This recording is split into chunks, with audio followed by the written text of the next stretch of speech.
Hello, everyone. Thank you so much for joining us this evening. Radley Then Now, as an oral history project, has been running for about 5 years now. Its purpose is to explore aspects of the college history in partnership and collaboration with the Radley community. And the community has been enormously generous with the memories and reflections that they have shared over that time on topics from muddy boots in the CCF and all the way down to Morris miners being carried into Hall as a prank. And for anyone younger on the call, the Morris miner is a car. Those stories have hugely enriched the college archive, so thank you to everyone who's participated along this journey, and it is ongoing, the conversation. It feels really fitting then that today we are looking at the history of generosity and partnerships, which have been core to the core element of Radley since it was founded. And we are delighted to be joined today by a real mix of ORs and staff on the call. So before we begin, just a few housekeeping notes for you. First and most importantly, we really want to hear from you. So we will try to call on as many of you as we can, but please feel free to chip in at any time. You can just take yourself off mute. If you'd like to ask a question, you can raise your hand either physically or digitally. We'll look out for you, or you can use the chat function at the bottom of the screen. And finally, this event will be recorded, and that's just so that we can put it online and make it available to those who aren't able to attend tonight. So I am absolutely delighted to hand over to Claire Sargent, our college archivist, and over to you, Claire. Good evening, everybody. This is, as Sophie has just said, a part of our ongoing, very informal oral history that we're developing on all sorts of aspects of life at Radley. But this one has a slightly different purpose and a slightly different format as well, in that one of the things that we want to start to look at is the impact that various aspects of the school have actually had on the life of old Radleians beyond, and particularly things like partnerships, community, the charitable actions that we do. We are, as far as we know, the first school to be attempting to monitor this impact and to actually collect meaningful data on it. And so we're looking at the past and we're looking towards the future of how we work with our communities, our partnerships, our charitable objects, and so on. So how this is going to work is that I've got a number of stories to tell, which I hope will all weave into each other to make a kind of coherent structure. You'll appreciate there's an awful lot of different strands to pull together for this particular talk. But please, as I'm talking, feel free, as Sophie has said, encouraged you, just speak up, just to chip in, because this is more about you and your responses than it is about me giving a history lecture on what we're doing. So I'm going to share my screen and we'll start to look through and let's check. Yeah.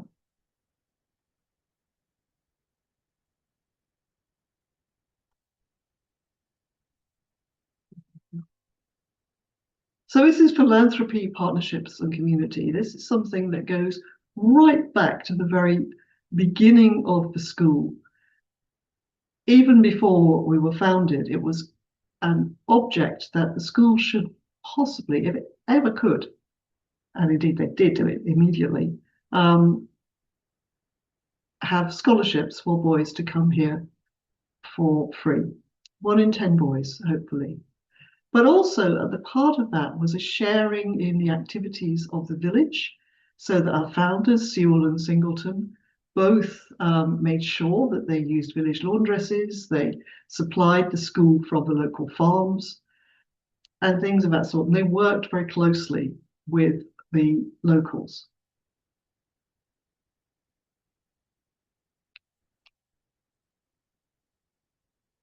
But in collecting material for this, this was an email that I received this morning from Will Mordaunt, who decided that who found that he couldn't actually take part in the conversation today. And it says exactly what we want him, what we would like anyone to say. This is going back to the origins of the school. How do you learn as a student? So where does it formally begin? A little bit back in the 1840s, 1850s, but absolutely formally with our very first partnership when Reverend Robert Linklater came to see us in 1881 on behalf of a school called St. Peter's, London Docks. And what he did was that he challenged us. He said, on behalf of the children, they've never seen the countryside. They've never had a chance to play sport. Can you do something about it? And this became one of the very earliest of the public school missions. Well, they became eventually called the public school missions. And a part of the idea of the missions, the urban missions in London, and actually some in Birmingham, some in Manchester, some now in Portsmouth, was to live alongside the urban poor. So it wasn't the case that you sort of sent money over. It was that you worked together hand in hand to create an environment for the children, if you're making a playground or societies, clubs, sports, all of the skills that could be shared. But what I like is that the challenge is about the countryside. So the very first thing that we had to share was actually Radley itself. And this is what was set up with the boys at Wapping. So here they are, nearly 30 years later. The annual Whit Monday excursion. So they brought there's the Boys Brigade Band, you can see there. There's a Radley Dawn, you can see there, all standing under College Oak in 1912, and they come for the day. And what they do is rowing and cricket and a large tea and a little bit of drama and so on. And it's coming out into the using the grounds that we have. And I really like this quote that I found from the 1970s, that again, a primary school in Oxford, at this point in the 1970s, boys working with what became called the Social Services Society were actually mostly volunteers. This was not a formal project within the school. So they're looking to bring 7-year-olds to an area where green grass is not a luxury, where they can get tadpoles from College Pond, where they can rush around picking up a leaf. And that effect of the countryside is one of the core elements of the partnerships program that we have today. So we have the Countryside Centre. Is Charlie on the call? Is Charlie Herbert here? I'm here, Claire. You're here, Charlie. So the Countryside Centre and the exposure to fresh air and countryside is a key part of the work that you're doing with it, aren't you, with local schools? Yeah. I mean, in the last year, I think we've worked with 4 state secondary schools, 6 primary schools, special needs school in Abingdon, and along with an adult charity dealing with adult brain injury survivors. So yeah, I think we stay very true to that vision that you described, back in the last century, 2 centuries ago almost. Mm. Yes, and the effect that the countryside has on the children, is it marked? Do you actually notice a change? As they said there in 1974. It's funny, Claire. I mean, listening to you talk about some of that sort of historical stuff. Yeah, I mean, we're working with a lot of children now from OX4, the Blackbird Leys area, which many of your listeners or viewers here will be aware of. Yeah, it's one of the most socioeconomically deprived parts of the country. And many of the children there just don't get the opportunity to get out into nature, into the countryside. And of course, when they get involved in the Countryside Centre, that is their opportunity. I mean, it's not just what we're doing with Countryside Centre, it's across our partnerships, Claire. But yeah, it's lovely. I think it has a very, very profound impact, getting them out into nature. And, we're now increasingly working with all of the primary schools across the OX4 region as part of a sort of wider strategic approach to this. So yeah, it's quite nice actually, but it was there back in the 19th century, Claire, and we're still doing it in the 21st century. And creating playgrounds as well, which are absolutely lovely. So here we've got this lovely photograph of the shells actually being introduced to the beagles. which happens within one of the a couple of the first weeks of their coming to school. So they're actually also taking part in it. I know that there was a massive hedge planting campaign a couple of years ago, wasn't there, as well, and should be again. So the boys are taking part in the countryside, but there's also that sense of actually sharing the environment here with people from the city of Oxford and from the local primary schools around in the Abingdon area, to actually come and take part and explore what it is to live in the countryside. And one of the things I love with the connection that they had with St. Peter's London Docks was that the school helped to buy a campsite at Bognor Regis. And every year they had a boys' summer camp out. Apparently, the beach was just beyond that hedge. So they were there, they had tents set up, games, campfire singing, all of those 1930s. It's slightly idyllic and idealized ways of country living, but it was always shared between Radley and the Wapping boys at the summer camp.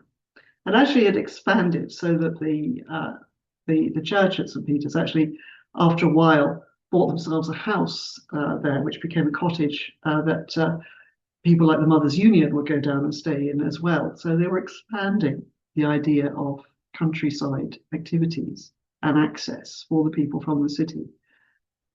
Now, one of the other things that they did was that they set up a cookery class. And part of the question was, is everything being done just for boys? And you'll see that actually there was a ladies' guild as well at Radley College Mission. And what I like here is the names of the ladies who are running this guild. So we have Mrs. Croom. She and her husband. This is the Croom family of Croom's Court, between A Social and Croom's Tower, between A Social and F Social. And the Crooms had actually left Radley before the First World War. Her husband was the tutor of F. And then here she is, reports 1938-39. She's still connected to the Ladies' Guild for Radley College Mission. So this is 40 years of connection that is still going on there. Mrs. Eason, similarly, she's the wife of Joe Eason, the rowing coach, who many of Radleians will still remember. And Mrs. Francis Storrs, I find really quite moving because one of the keenest boys to be working with St. Peter's London Docks and the Radley College Mission there during the 1900s up into the 1910s was her husband, Francis. So he was a very lively spark at Radley. He was really highly regarded as a boy. He was very keenly working with all the sports that were taking place at the boys' club. He was killed in 1918. So here is his widow 20 years later, still working with the Ladies' Guild. And one of the things the Ladies' Guild were a little concerned about in the 1930s here was making sure that the girls actually had activities, because obviously the school's concentration has always been on what we do with boys, because we can share boys' activities so much. So they were really worried that at times when the mission was beginning to run short on funds, just as the school was, we're talking about the 1930s here, so we're talking about the Great Depression.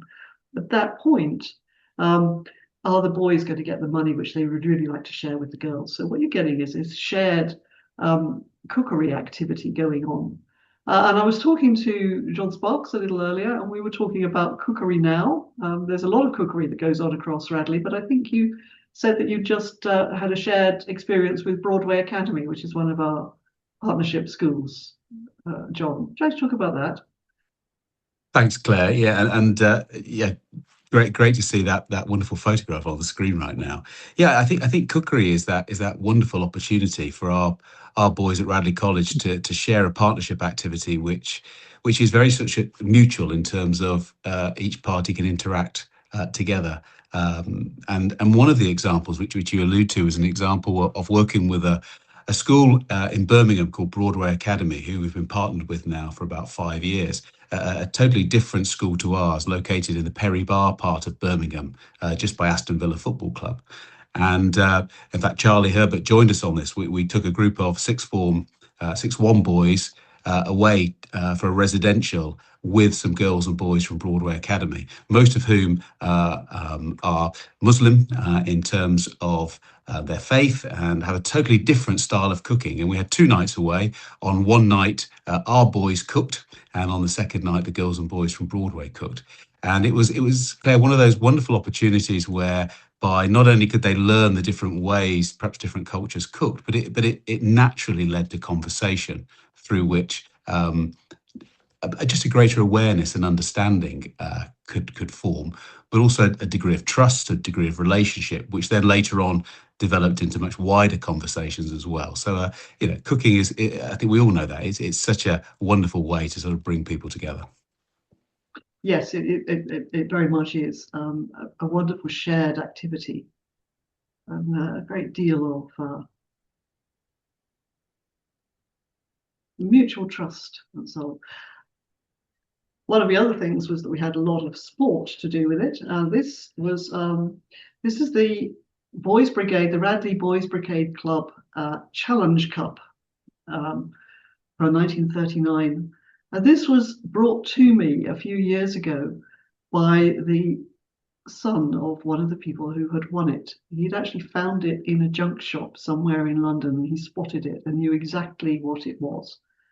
And this is this lovely sense that we're even sorting out silver cups. There is a mutual respect going on here with all of the activities which are being set up and how they're funded, how they're looked after, which is really good. One of the things that I also like, we've touched a little bit on Francis Stores, is the impact of the working with St. Peter's actually on individual old Radleians.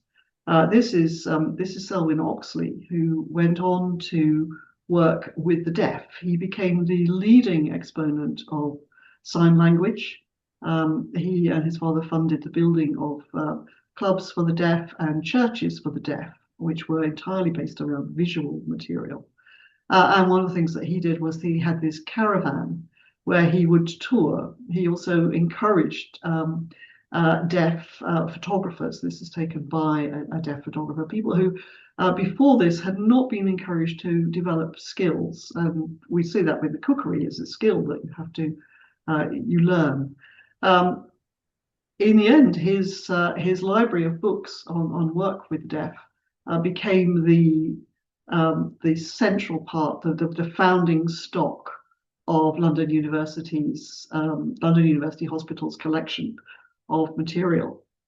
But the Afatha caravan is directly linked to his work as a boy at Radley when he was experiencing working among deprived children and then really disabled children as well.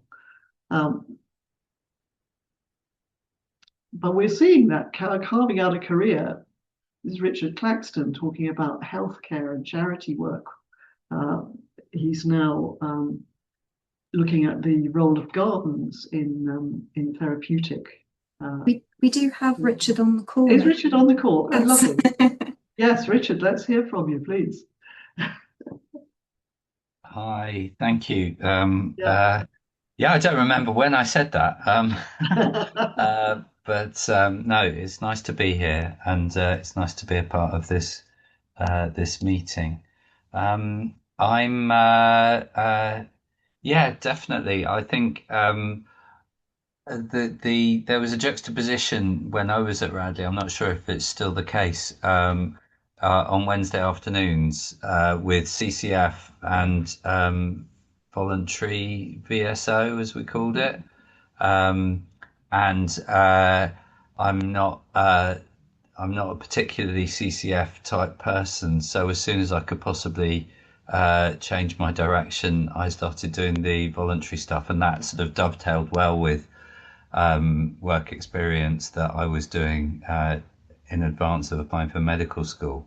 And so I did. I remember visiting a lady in in Radley Village, and elderly lady, and chatting with her and helping her in the kitchen. She was partially sighted, um, and then we had tea and donuts, and she always bought the donuts in advance. And I also remember getting the bus into Abingdon, where I worked as a volunteer in the pain clinic at Abingdon Hospital, which I believe might now no longer be there. I think it might be a shopping retail park. Is that right, or is it still there? There is still a hospital in Abingdon. It tends to Right. be for sort of post-operative care and so on. Yeah. Yeah. And so I think the otherness of voluntary work as compared to the CCF actually encouraged me in a funny sort of juxtaposition, and I really liked it. I got a lot out of it, and it sort of it became formative for me in first going to medical school and becoming a doctor, but I'm now a chief exec of a gardening and public health charity called the National Garden Scheme, uh, and have volunteered.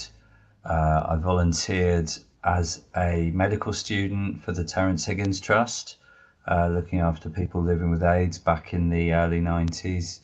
And I subsequently volunteered on a convoy of aid to Romania as a medical student.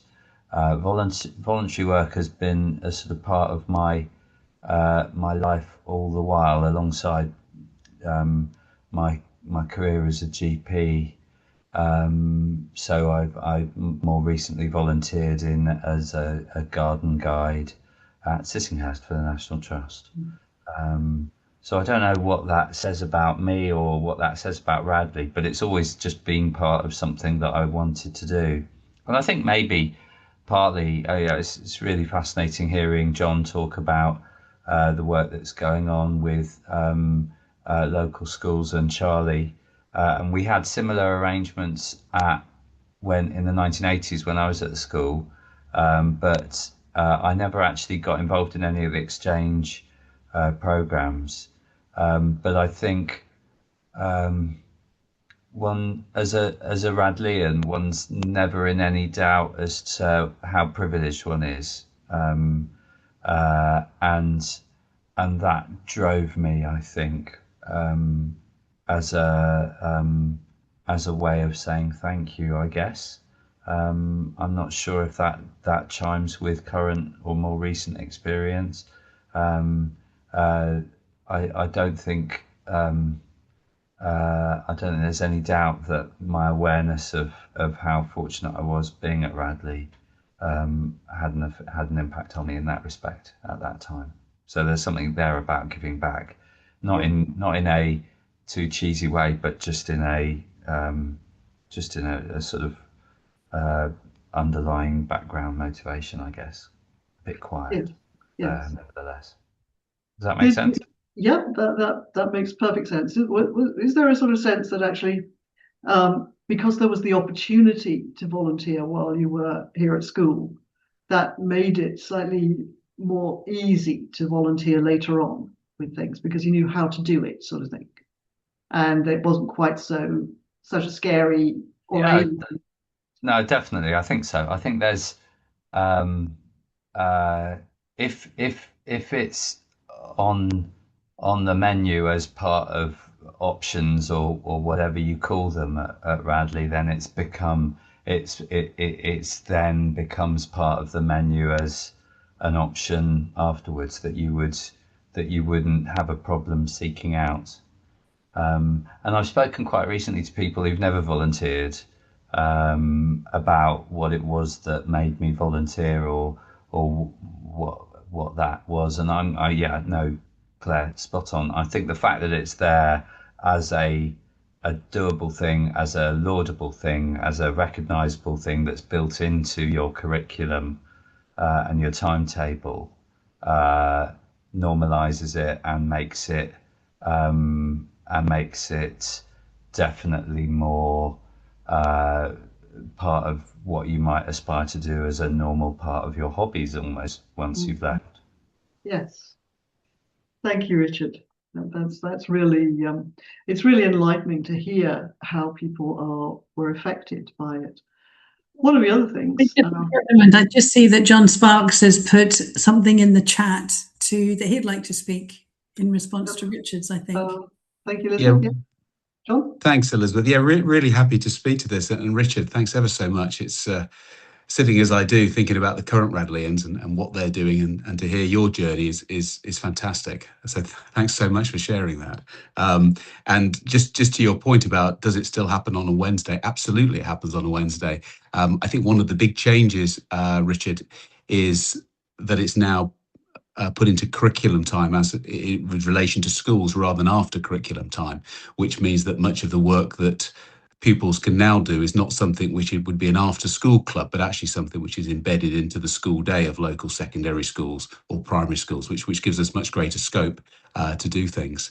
I just wanted to pick up on your point, which I really liked, which was calling it otherness, which was which was really good. Volunteering to do things different to what would be the natural day here at Radley College, and I think that otherness is really important because, as you suggested, it raises awareness in a Radleian, which can't be taught in a classroom. It has to be lived and breathed, so that you do understand what a privilege our education is here, but not that is something which is to be guarded against, but actually something which empowers you to go off and share that with other people, which clearly you've done through your volunteering. And to speak finally to that, Richard, we have a program which we call Awareness to Agency, which is that idea of becoming aware of yourself and your community, with the hope to go on and then do things beyond Radley, where old Radleians give back to their community. And I think what you've just spoken to really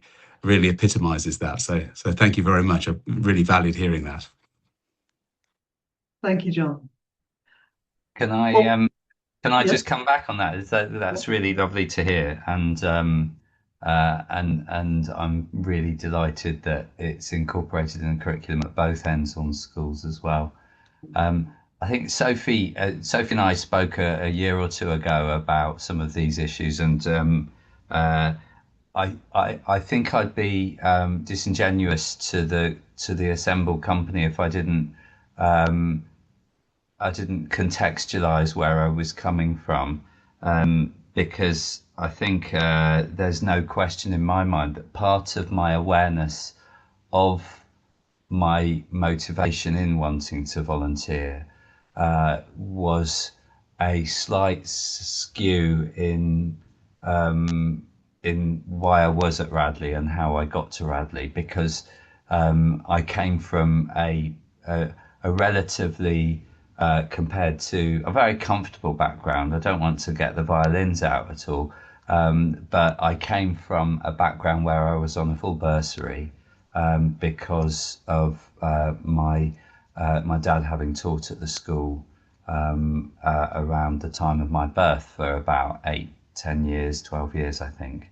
And my dad, therefore, was a teacher. My mum's a nurse, and there was socioeconomically, there was no way I could have been at the school were it not for that support financially. And I wasn't clever enough to get a full scholarship as they existed back then. Even though I tried, but I think it's relevant to this conversation because it actually created a perspective in me that was aware, dare I say it, of my otherness in the context of many of my peers. And I think, as I voiced to Sophie back then, that maybe that was part of my drive in wanting to connect with a community outside and contribute to a community outside the really beautiful and extraordinarily well equipped and privileged environment that I found myself in at Radley. and to be fair, at my prep school before Radley. So just that's maybe a factor.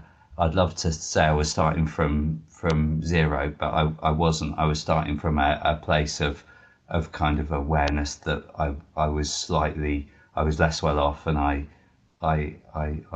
found it sometimes difficult to relate to my peers in a way that volunteering maybe allowed me to find it easier to relate to the people I was working with as a volunteer. Does that make sense? Yep. Yes. We've got Will Edelston on the call, who was wondering if he could share a few thoughts with us. Yes. Will. Hi there. I'm a student from 2019 to 2024. I was recently just notified about this talk by Mr. Sparks. We had a phone call about 2 weeks ago after a couple of the Radley people were notified about me getting a new job in sports volunteering for UK primary schools across the country. I'm doing 2 down in Wakefield in a couple of weeks' time, both with 450 pupils in. And Mr. Sparks was asking me what I learned at Radley Partnerships that has helped me come onto that. And I spoke to him about the 2 sets of partnerships I did at Radley, both which were in my sixth form. I did Blackbird Lee's sports partnerships where teaching kids lacrosse. And then I also did a reading partnership, so academic wise, in the same schools. And I spoke to Mr. Sparks about saying that what was more impactful for me going on after Radley was the academic partnerships, because that's where you really get into personal detail with the children and learn a bit more in the same environment as when I was teaching them sports. We were at a rented sports hall, so it didn't feel part of the school. It felt quite distant from the kids because you weren't in the school and you weren't talking to them as much on a one-to-one basis. So I just wanted to share that quite a recent example of, me getting a new volunteering job and kind of what's helped me lead to get to that.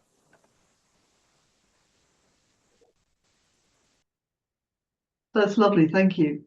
We will be coming on to the young leaders in sport as well, just as we go on. But in terms of otherness, this is a photograph of Will Smith, who was one of the boys from St. Peter's. And one of the things that the school did in partnership with the village was to take very disadvantaged young boys and board them in the village, pay for their education at the village school. And they became so much part of the village that actually here we've got this is the World War I memorial in the village church, and the names of some of the boys, F. Aparicio here, Will Smith. They were actually regarded as part of the village. And we were recently contacted by the granddaughter of Will Smith, because she'd remembered about him and she wanted to talk to us about his memories and his memories of the curates and the mission and being here, and actually just to say thank you. And I was also struck when I was looking through this name Aparicio, that when the final dinner in 2000 for all of those who'd ever been connected to St. Peter's, there were 3 members of the Aparicio family were still there in 2000, still linked to us and still coming. So that question of individual care for different people.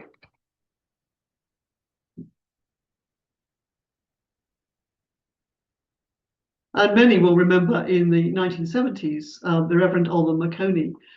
David Coulton said he was very good for us. This was, again, a joint project between the village and the school, led by Bob Stoughton Harris in school, He met Olga Makoni, who was then from Rhodesia, then eventually from Zimbabwe. Obviously, didn't move at all. He had 7 children and 40 churches. And basically, the challenge was to raise funds to help educate his children. And in terms of overachievers, 5 of the 7 achieved PhDs. 1 became a bishop, and 1 set up the first African bank in Africa for Africans. So clearly, giving such a family help was really an achievement. But this was one of the key things that we wanted to talk about, that it's an adult activity and requires an adult approach. And John and I were talking about this a little earlier as well, that actually you can't just do this without really thinking about what you're doing. You can't just expect boys to deal with the elderly, with people who are very different from themselves, put them in completely different environments. I think Will just touched on that a little, didn't you, where you were talking about being out in the sports hall rather than here. And so you're dealing with seeing children in a different environment. Social Services Day, and we're coming now into this sort of raising funds for these things. So educating boys who can actually render need and so on. But village hall fetes, all sorts of things, raising work. £1,300 here in 1976 through a fete. There's Dennis Silk, who used to play football. It's a very familiar thing, which is still done regularly, so good on. And what are we actually looking for? We're looking for this. This is 1993. The values of respect, kindness, empathy. We do have James Taylor on the call. Whether he wants to say anything, I'm not sure, but he is on the call, I believe. James, would you like to speak to this?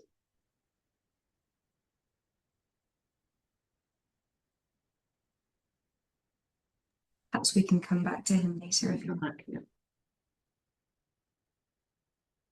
I was doing something for somebody else, so a dance, actually getting out there and talking to people that are very much other. Ed Warner, who worked with Motion Spot, which is about facilities for the disabled, working with that. And we wanted to give back. So I love this quote from an elderly inhabitant from the village actually saying, I like what the boys are doing, the young men from the college. Can we actually give back to them? And here is, again, this is really connected to the village now. The lady over here is parish councillor. And in fact, now what the boys are doing within the village is actually minuted within the parish council and they're given recognition for the work that they do.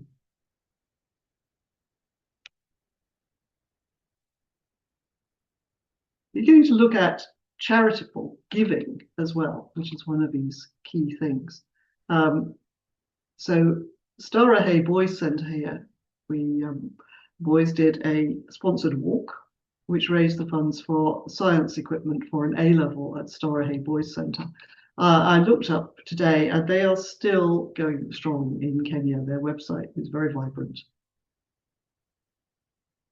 But then we start to do these group things. This is a new thing from the 1960s onwards. It is a sort of the sponsored approach to things. So you've got 1969 is the first recorded Ridgeway Walk of the entire school. And 300 people from the school and the community and 1 dog completed the entire length of the Ridgeway from here to down to beyond Swindon. 2008 did it again, and it became a thing that was done every 5 years. But this idea of fundraising in bulk Is Chris Mason still with us? Yes, hello. Hello, Chris. Try to talk about what we're doing with charities now for fundraising. Yes, of course. So I took on the role of charities lead at Radley a couple of years ago.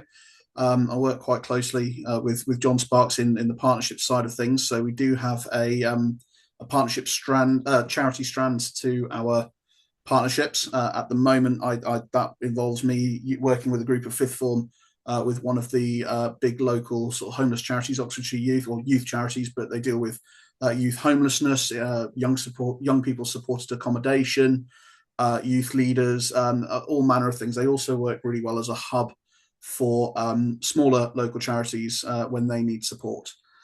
Within the college, I work with a team of 6-1 charity reps. We try to have 2 in each social. Sometimes it's 1, but we try to have 2.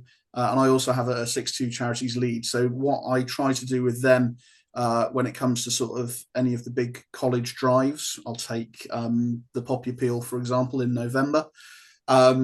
It's up to them to sort of work out a rota and to sort of be very front facing with regard to sort of selling poppies and talking to the rest of the college about the importance of it, the charity that's being supported and why we're doing it. I also then support them within the socials. They work with their tutor and the in-house team and the rest of the social to come up with their own charity events. Each social, we try and have one big charity event once a year, although others choose to do a lot more smaller things. And we also have a few big events such as home close days. So annually for the last, I'm not sure how long, we've done a Christmas jumper day. The last few years, that's raised money for the young people supported accommodation at Oxfordshire Youth. It's also raised money for shelter and other charities in the past. A pilot that I tried this year with the charity reps was we had another home close day at the end of last term, at the end of the Lent term. And that was very much boy-led. It was very much talking to them about what they feel passionate about. One of the 6-1s, Archie Aylwin, came and spoke to me and said, could we do it for the charity that we ended up doing it for? And he really much took the lead on it. What I'm trying to shift the focus from a little bit, as it perhaps has been in the past, is really that what are the boys getting out of it? What are they learning from it? The idea of that agency that John Sparks was talking about earlier as well. And just then building that, not only the skills of running charity events and things, but having that idea of what do they feel passionate about, what do they want to try and help change, what difference do they want to try and make, in the hope that, as we've been talking about with everything else, they then sort of move on and use that idea of privilege that they may very well have as a Radleian to take it into the wider world and do something really positive. Yes, it's very much that sense of agency, isn't it? So, and the variety of things. So a charity readathon just for the shells and removes at one stage.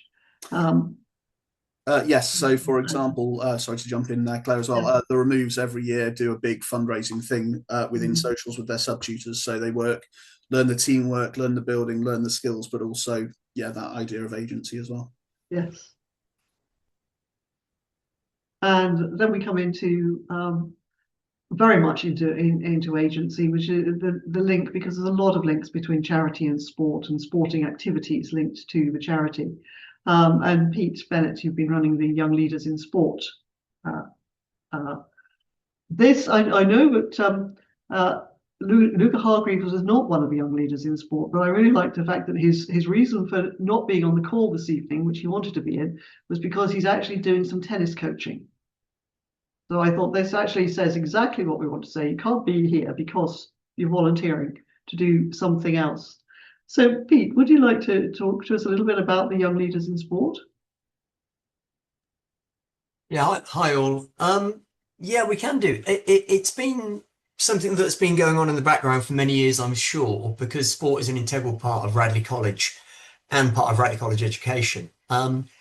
We kind of formalised it around about 7 or 8 years ago, and then it became much more in the 4 or 5 years ago. So within the Radley Young Sports Leaders now, we have an opportunity. Now, I think it was Richard who said that CCF wasn't quite his thing. At the end of the remove year, the boys get an option to do CCF, or they can come into, you know, the volunteering and community aspect of the school. And within that region, we look to select 16 boys. Being Radleians, you know, we had 46 applicants for 16 spaces last year, and that's not uncommon. So the boys now fulfill a 2-year program.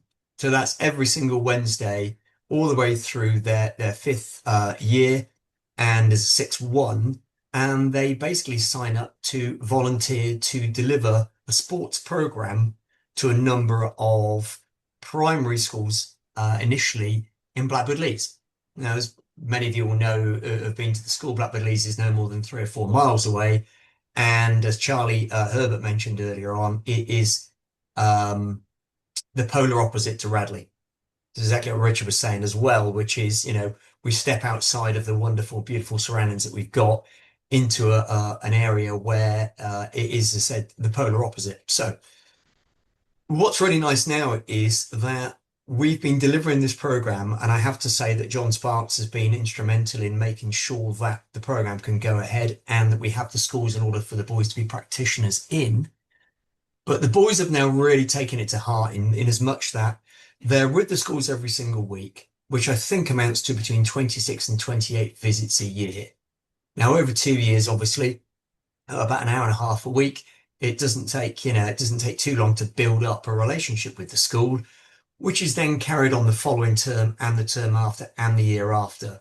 And that sustainability that we've managed to get into the program, I think, has been the real reason it's been such a success.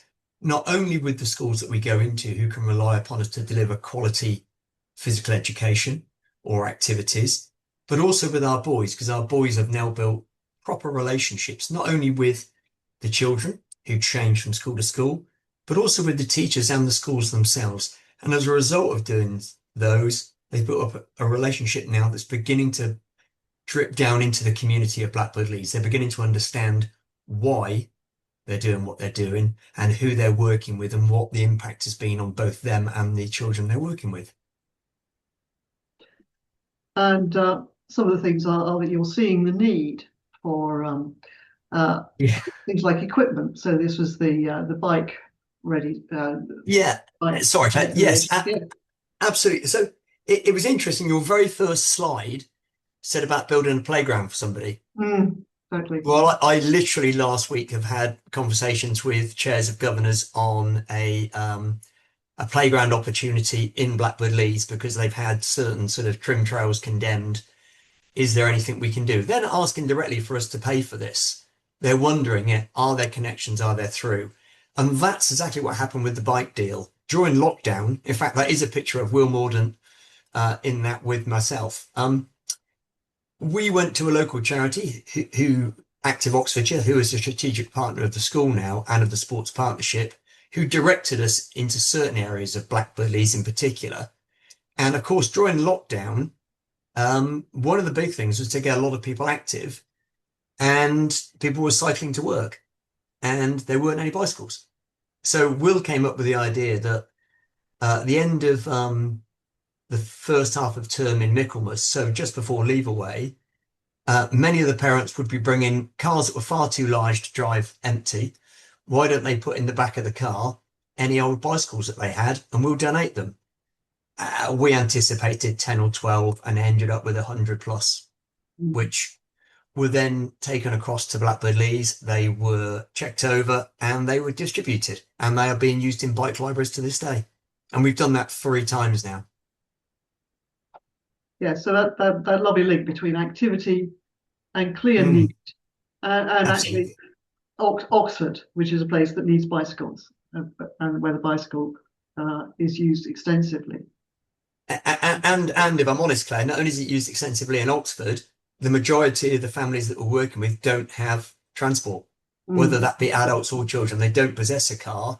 So being able to provide a whole family with bicycles just meant the whole family was active, which means everyone's then active together, and you're creating that whole family feel, that gets missed so often because people can't get from A to B in an easy way. Yes, and this becomes part of the whole thing, isn't it? To be imaginative in what you're doing. One of the most imaginative is ways of supporting the Charlie Waller Memorial Trust. Charlie Waller was a Radleian who died sadly. Depression was quite a problem, and boys have always embraced fundraising for him. So we've got their bikes and a charity ride, all that kind of thing, which happens quite often.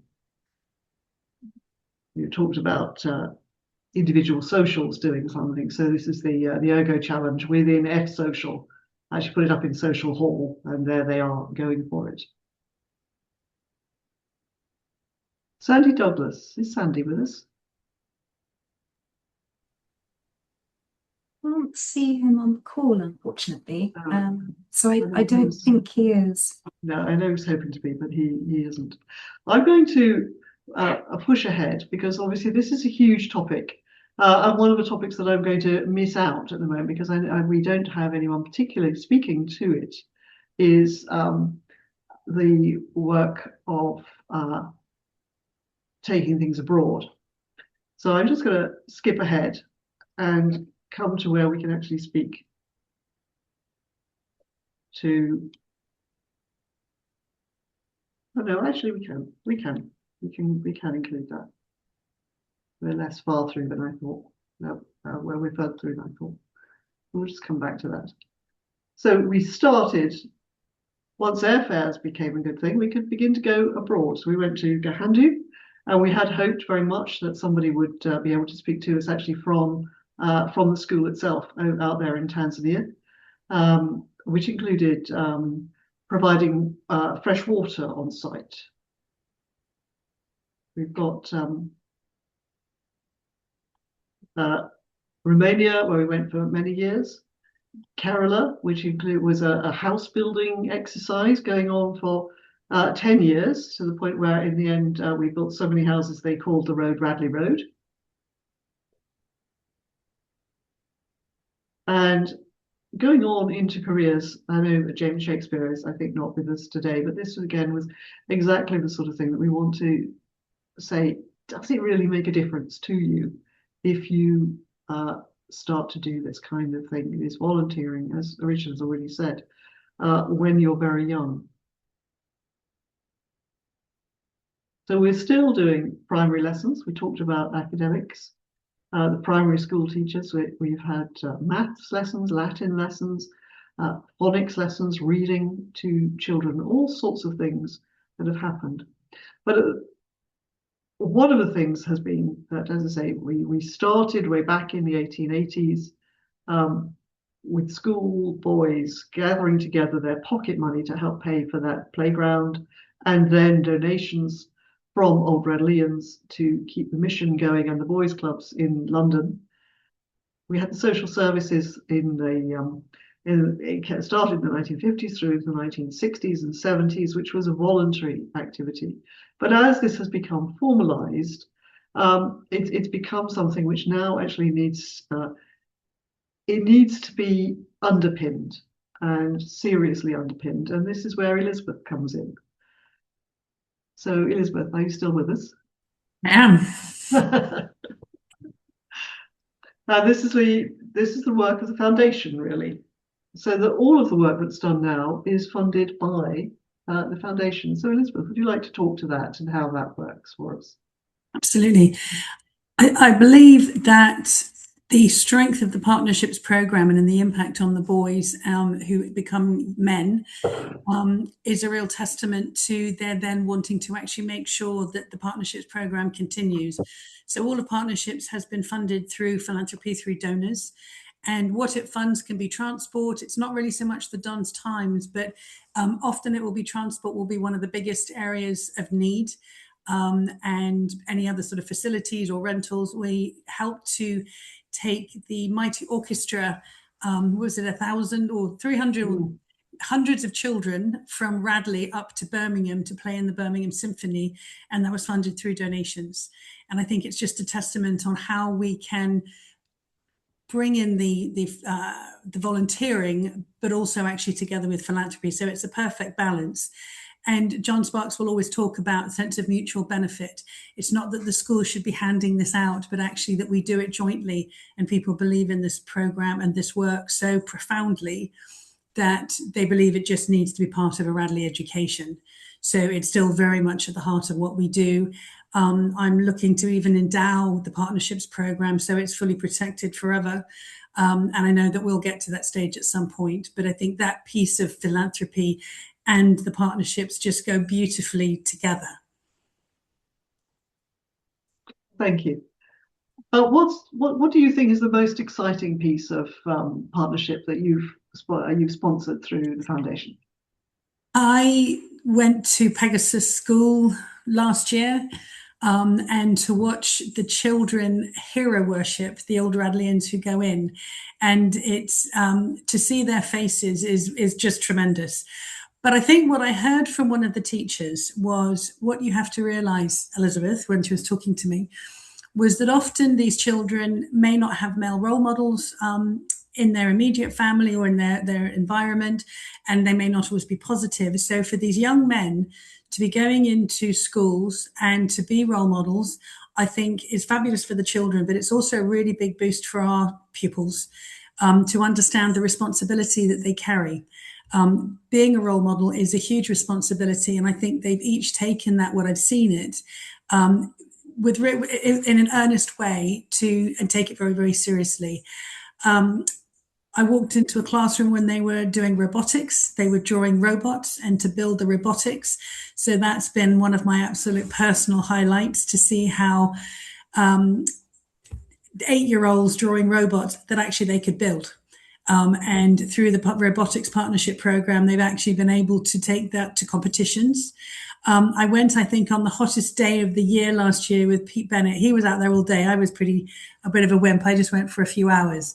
But one of my most favorite memories of that day, they were out playing baseball, and I'd had to leave early, not just because it was hot, but when I was driving past the school later, because I'd been to see another program, and I saw the children who had been baking in sort of almost 40-degree weather. They were skipping down the road with their medals on, having spent the afternoon playing sport, playing partnerships, all together with many different schools. They should have been exhausted. They should have been completely out of it. And they were fully energized by what they'd experienced. And I think it's, again, seeing the impact on all of us, myself included, is what makes it such a central part to education, but also to the fulfillment of our own lives. Thank you. I like we're going right way back to the beginning, that we work with boys. So it's boys working as young men, and that male line effect, which we saw right at the very beginning, working with the boys' clubs back in the 1880s and the 1900s. So as we draw this to a close, is there anybody else who would like to contribute or has a memory that was particularly something that, as they were doing community action or helping any of these things, anything that they would like to share, just as a final thought?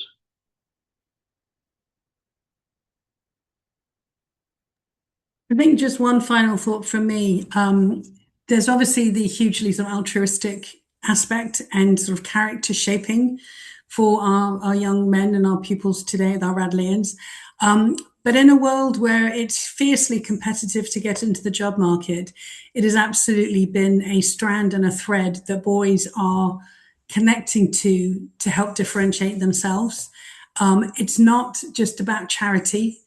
It's about them learning. And I think when they've talked about how they've learned and what they've learned from it, it becomes a very, very powerful tool and a powerful piece that they own going forward, that actually helps them into work, whatever that is, not necessarily going into charitable work. We can say going into the city, but it actually brings a strength of character that is really important to be a Radleian today. And I think it's the balance. It's not just about being self-serving, but actually what other, particularly corporate environments, see that as an important value and ethos that they bring to corporate world, I think is a very exciting new chapter of partnerships. Thank you. And John, you wanted to add as well? Yeah, to fully echo just what Elizabeth has said in terms of that character development. I think one of the things which we're seeing increasingly through what the boys do is that they are relied upon.